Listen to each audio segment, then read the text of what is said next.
They're gonna they got this all planned out. You got a plan. So, hi everyone. Bring it on. So if you can all hear us well, Yeah. that's good. Okay, fantastic. So we are Tompkins alumni that graduated last year, and we're all attending universities now. And so we're just going to introduce ourselves really quickly. And so, for example, my name is Misha. I'm attending UT Austin. I'm a computer science major in the Turing and Polymathic honors programs. And at Tompkins, I was in Ms. Kristani's class. I was the co-president of Science Olympiad, and I was on the soccer team. Okay. Hey, I'm Varun. I'm also at UT Austin. I am a political science and business economics double major in the liberal arts honors program. In high school, I was also in Ms. Kristani's calculus VC class, the best class ever, trust me. And I was the captain of the speech and debate team. I was on academic decathlon and in UIL academics.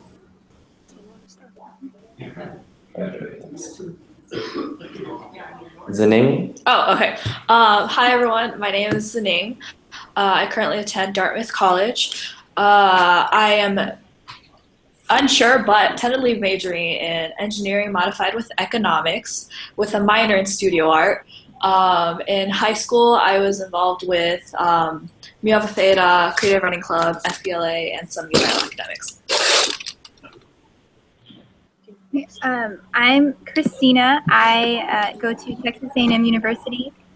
I am in geology right now, and in high school, I was in FFA and Creative Writing Club. Howdy, I'm Laura. I am a mechanical engineering major. I'm in the University and Engineering Honors Program at A&M, and I was in the robotics team and NHS. All right, so I think that covers everybody. So now if you guys have any questions, go ahead. Bonnie, you were ready to ask a question. Yeah, I had a question for you, and I wanted to ask you about taking your AP courses and how your AP courses help prepare you for the courses that you are currently taking. Okay, excellent question. So AP courses at Tompkins are held to a much higher standard than at other schools. So I can definitely tell from from personal experience that the AP courses that at Tompkins, they are on par with the first year courses at least at UT. And so it really helps to avoid like that weeding out that happens in a lot of first year classes. A lot of them assign a lot of homework or try to scare you out of taking more classes. And AP really helps to set you above the average. Yeah. So and don't be scared. Oh, go ahead.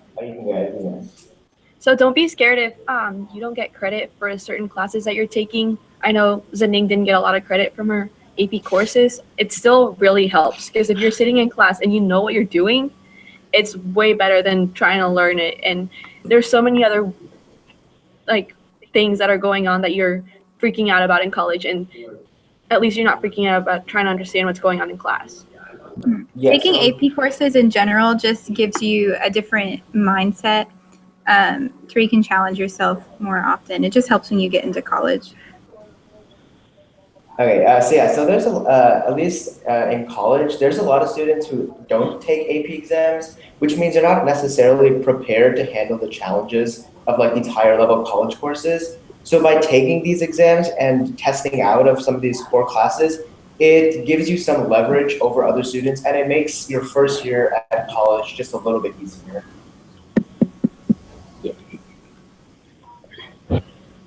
Any more questions? Next question. Which AP test helped the most? Which AP test helped the most? Which AP test? Calculus. Oh my gosh. For me, it was only calculus because that was the only class I could exempt. I didn't even get credit for it. I could exempt and move to multivariable calculus. So calculus was definitely the most helpful for me, at least. Languages as well. Yeah. Yes, please, languages. Okay, I'm in liberal arts. I have to take 24 hours of a language. Please, if you're in a language, test out of it. You'll thank me later. Um, Also for me, another class that I think really helped was statistics. I don't know, I think some of you have already taken that class or plan to. It's very helpful. Statistics kind of it's a different type of math. And at least for me, because I'm taking economics and political science classes, which involve, at least on the quantitative level, they involve a lot of statistics. So taking those intro statistics classes gives you some extra leverage over your fellow peers.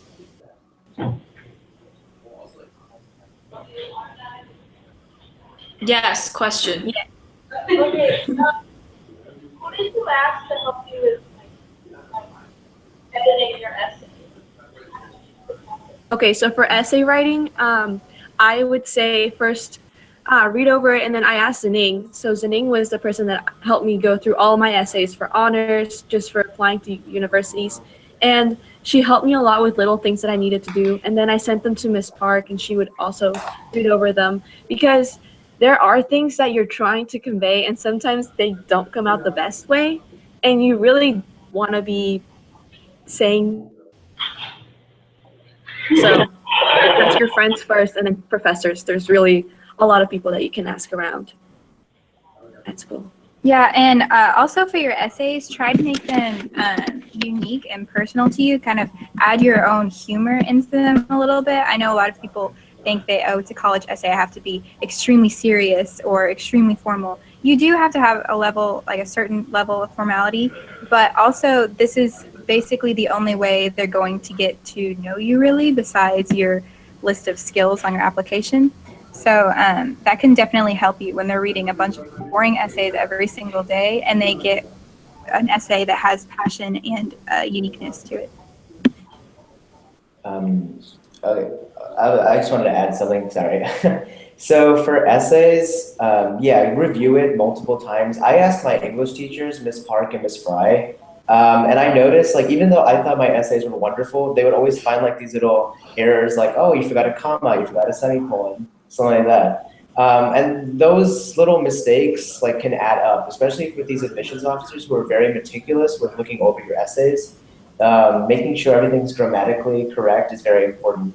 Also, when you write your essays, don't worry about creating like this really like grandiose English styled essay. What you want to do is you want to zone in on a particular moment of importance to you and just go into that. You want to avoid the fluff, because college admissions officers really don't have the time to read all that. If they find your essays too fluffy, they're just going to throw it away. So.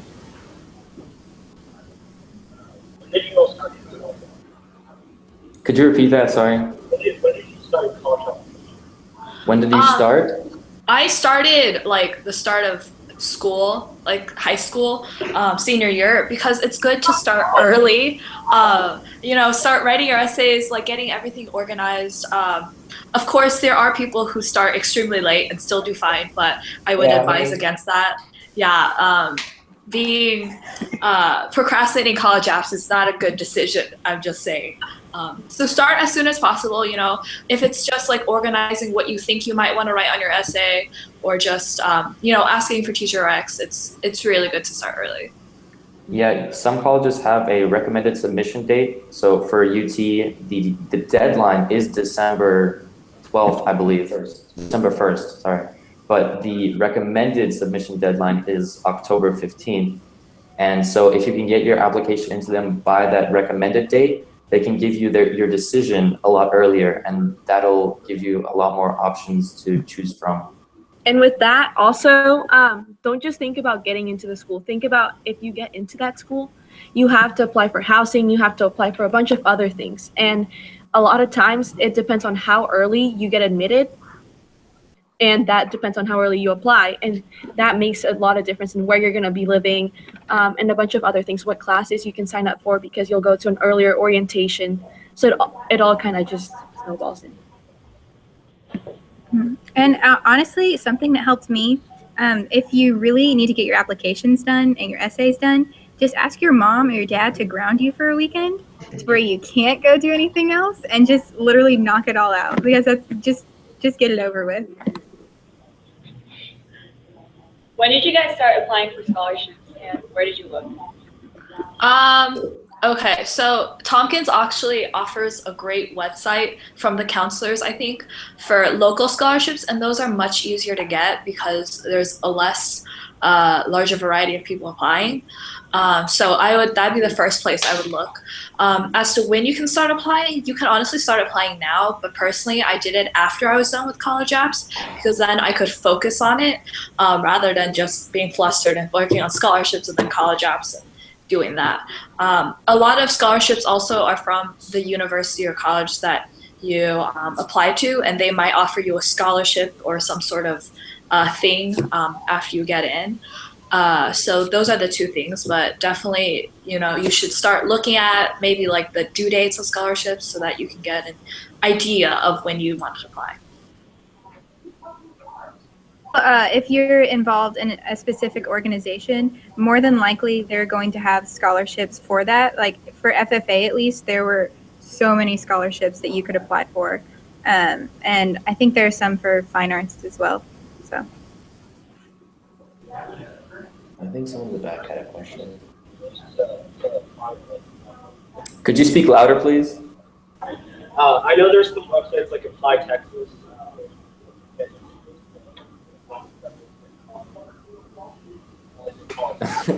I'm sorry, we can't hear you. We can hear you. Go stand next to the computer. What are some resources you used for finding like a college app? For applying to college, like for college apps? I know there's Apply Texas. I know there's some other websites, but what in general like helped you for your essays? Oh, okay. Okay. So go to any other resources besides right here, or did you use any other online resources to help you in your application? I don't think so. At least for me, I know in like the fall of last year, I was obsessed over like, what are the GPA, SAT like requirements for, I don't know, Harvard or something like that. And so I would look at all these resources, just obsess over the data. But honestly, I feel like at the end of the day, the college apps or the inspiration has to come from you. You have to like look, like you have to basically introspect and see, why do I deserve to go to the college? Don't waste your time looking at, the data and see like, oh, am I a good match? So I think I don't know if there are any resources. Maybe someone else can.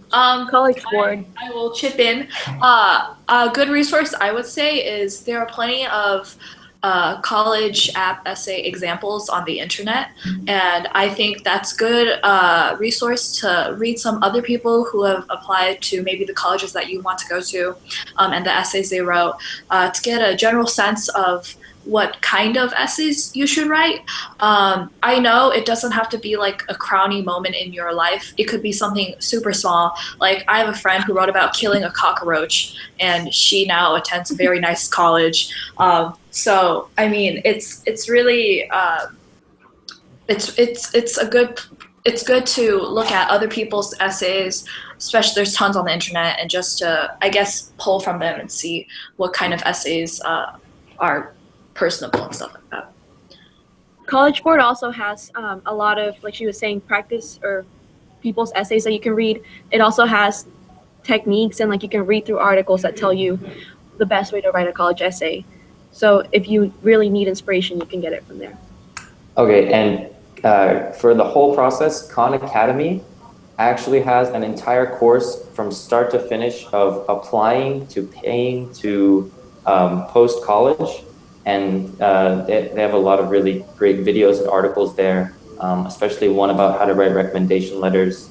And for finding colleges, US News is a website that ranks colleges according to major, according to graduate programs. So you can just literally Google best major college, and then like in the US or 2016, something like that. And the US News link will rank them for you.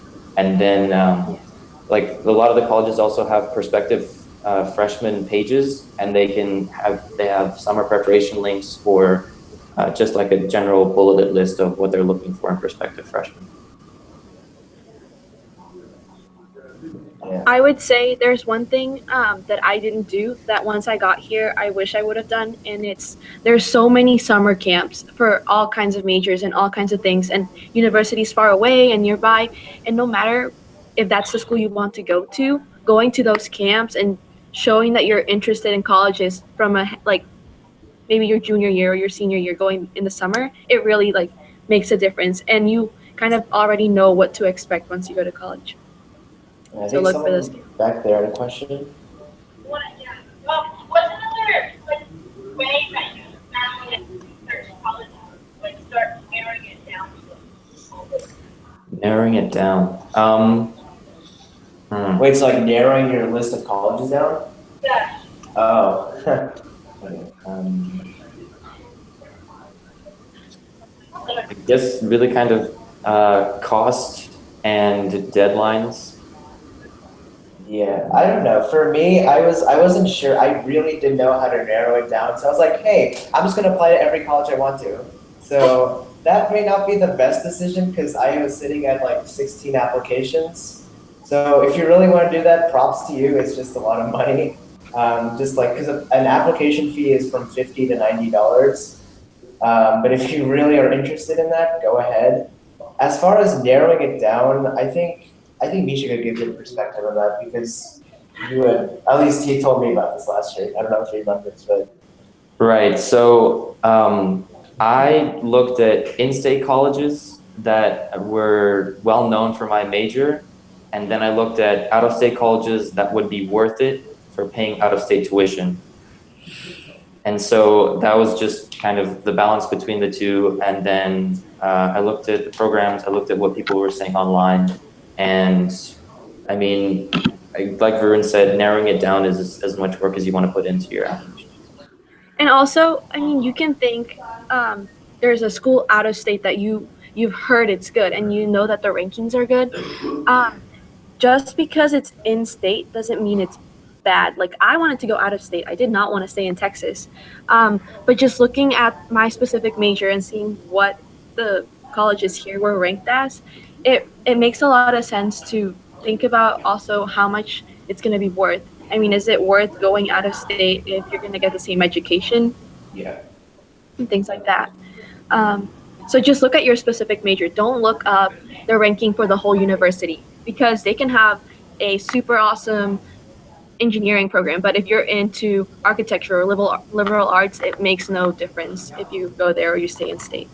Yeah, also another thing that I wish I would have done is when you get to college, it's not all just about doing your homework and taking your tests and moving on. A lot of it is you don't have to do, but you can take the opportunity to do research, especially if you have a STEM major with your professors, where the professors, I mean, they have tons of time to explore the subjects they love. So they're taking on projects on the side that they're doing that are actually really interesting a lot of the times, and like they'll publish papers and do a lot for the scientific community. And so if you go online for each school, like specifically for your major, research the professors, see what they're interested in, see if they have any research programs that you would be interested in and involved in. Just find a place where you think you could grow the most and learn the most. Mm-hmm. Oh, and even if you're not STEM, don't worry. I'm in liberal arts. I'm doing research right now. So I think the thing is, you want to find the specific colleges that offer the most for you in terms of major, in terms of what opportunities they have for students. And also keep this in mind. Some of you may want to go to grad school, whether it's doing an MBA, going to med school, going to law school. Sometimes, I know at least for law school, because I want to do law school, your undergraduate institution doesn't really matter. So if you're interested in finding a cost-effective undergraduate program, then that should also be a relative influence on your decision. So keep those factors in mind.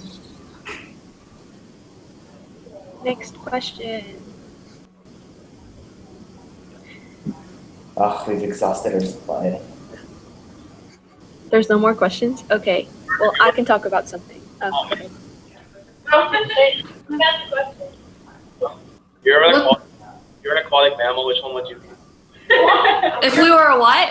aquatic mammal. Aquatic mammal. Seahorse. Wait, aquatic mammal? Wait, that's not is it? I see Platypus. Dolphins, manatees, etc. Well, does a platypus count? This is Yeah. very irrelevant. Kinda. I don't know. No, this is very important. This is actually really important. Actually, you should write about aquatic animals for your Yeah. college apps, all of you. Yeah. Oh, dolphin. Although that does actually lead me to an interesting point that I kind of want to talk about. So some colleges will either make you do interviews or will give you the option of doing interviews. And sometimes they ask you really dumb questions or really like random questions. Because I remember for my Harvard interview, they were like, oh, what Hogwarts house would you be sorted into? Or I don't know, what is like, tell me a bedtime story, something like that. Like there are some pretty weird like interview topics. So yeah, but that's a good opportunity to like humanize yourself. Like, oh, I'm more than just a number or more than just an essay. And so if you ever get the opportunity to do an interview for any college, absolutely take it. And don't really worry about messing up because they just want to see like the personal side of you. Also, to chip in on interviews, just because, well, if you get offered an interview, you should definitely do it. But if you apply to a college and you don't get offered an interview, it doesn't mean they already rejected you or they don't like you, whatever. It just means that they don't have enough people to interview you. So definitely don't freak out if like you really want to go to this one college and they offer you an interview. It's just because they don't have enough people or the scheduling to ask you to do one. And even if a college does ask to interview, it doesn't necessarily mean anything about your application either. So just keep that in mind when you're doing interviews. Yeah, so don't freak out or anything about that if you don't get one. Yeah. Your SATs. Huh? When did you get your SATs? On my SAT scores? Oh, personal. Personal. Well, okay. What were they? So, When did you do them? When did you take your Mine? Okay. Well, like SAT subject tests the summer after junior year because for what? Yeah, the summer after junior year because the sciences are usually fresh in your mind and then the math. Oh, I took, yeah, okay, yeah. So general SAT, ACT, take it. I think all of you have taken it by now. I hope all of you have taken it by now, at least one time. Also, if you haven't, take those subject tests because some schools actually require 2 or 3 subject tests, and for other schools, it's like a plus. I took my first SAT subject test sophomore year, which was kind of pushing it. I took Math 1 and Math 2, but I got 800. So, but yeah, take those because those could give you a good edge, and some colleges do require them. So.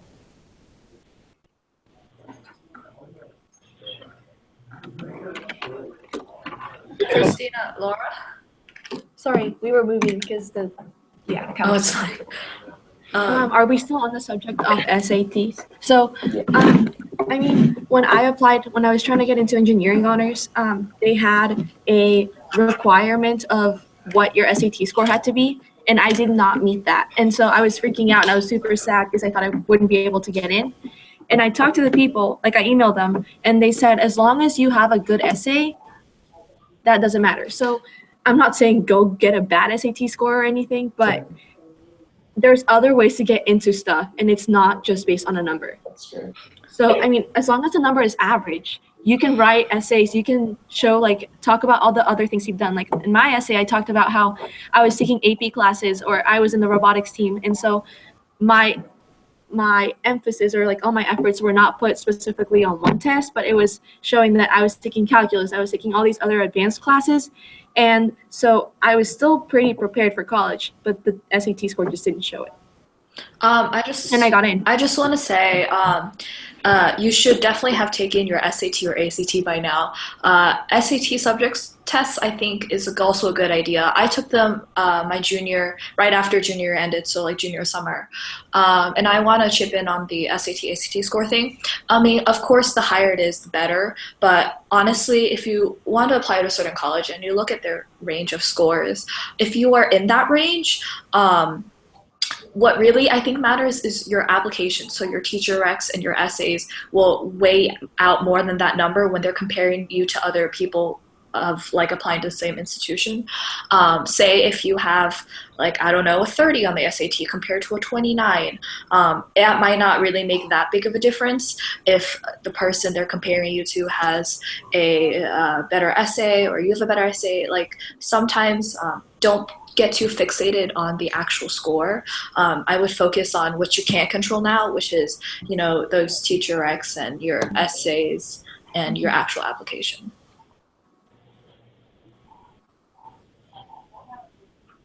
Which subjects were they? Yeah.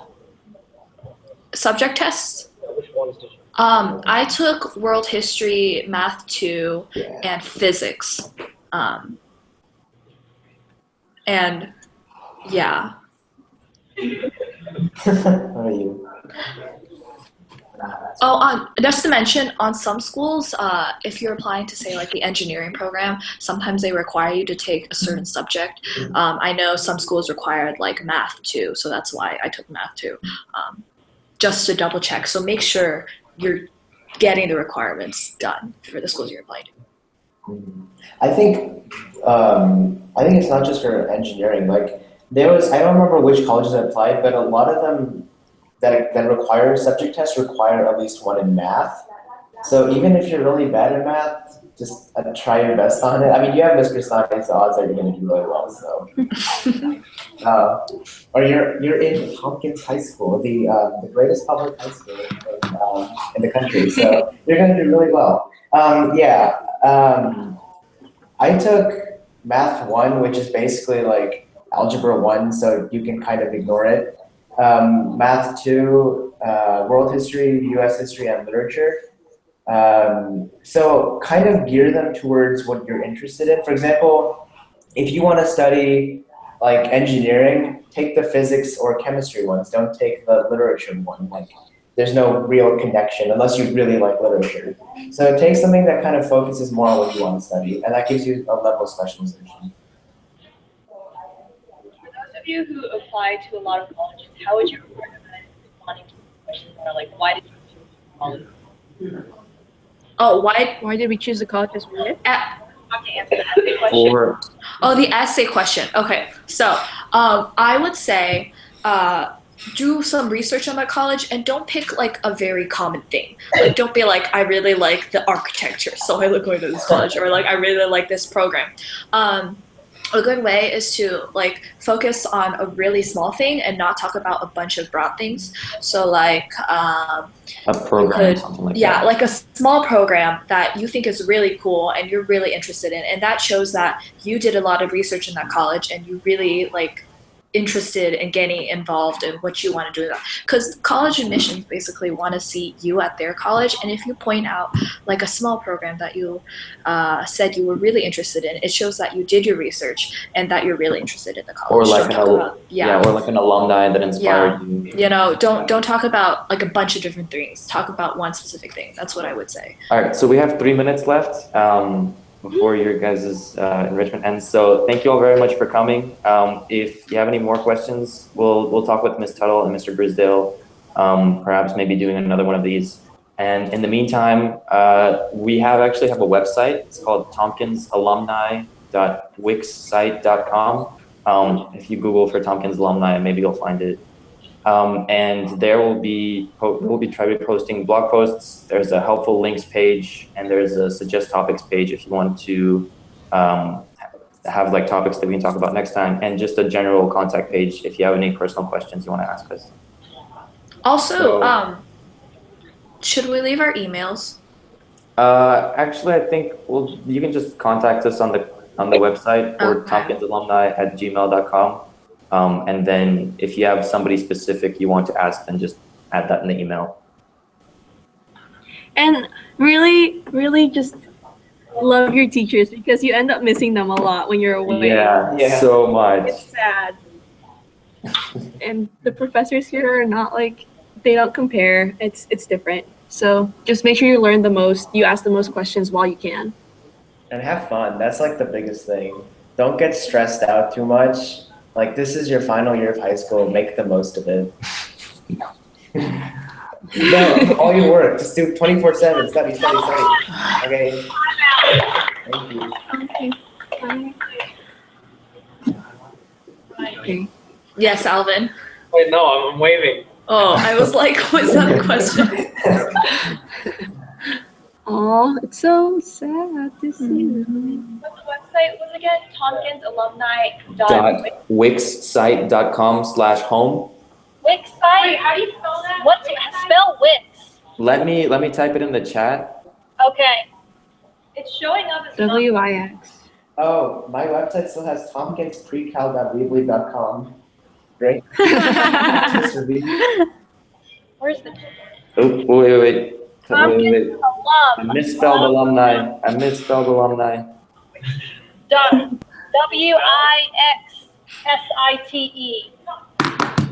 We'll get it. We'll get it. I taken. Wait, it's alumni.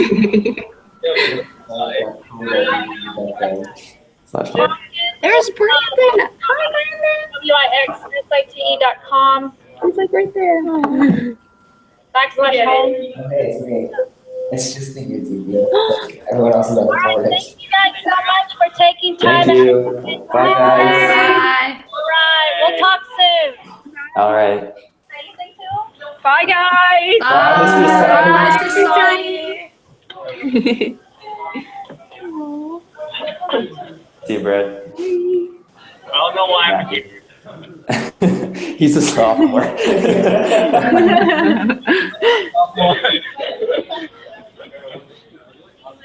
Hey, Lucy. Bye.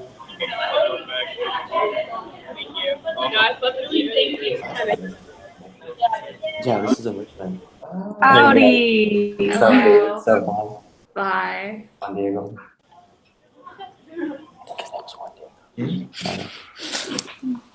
So sad. I know. All right, I actually, Do you have to go, Misha? yeah, I have a midterm in about 20 minutes. Oh my gosh. Already?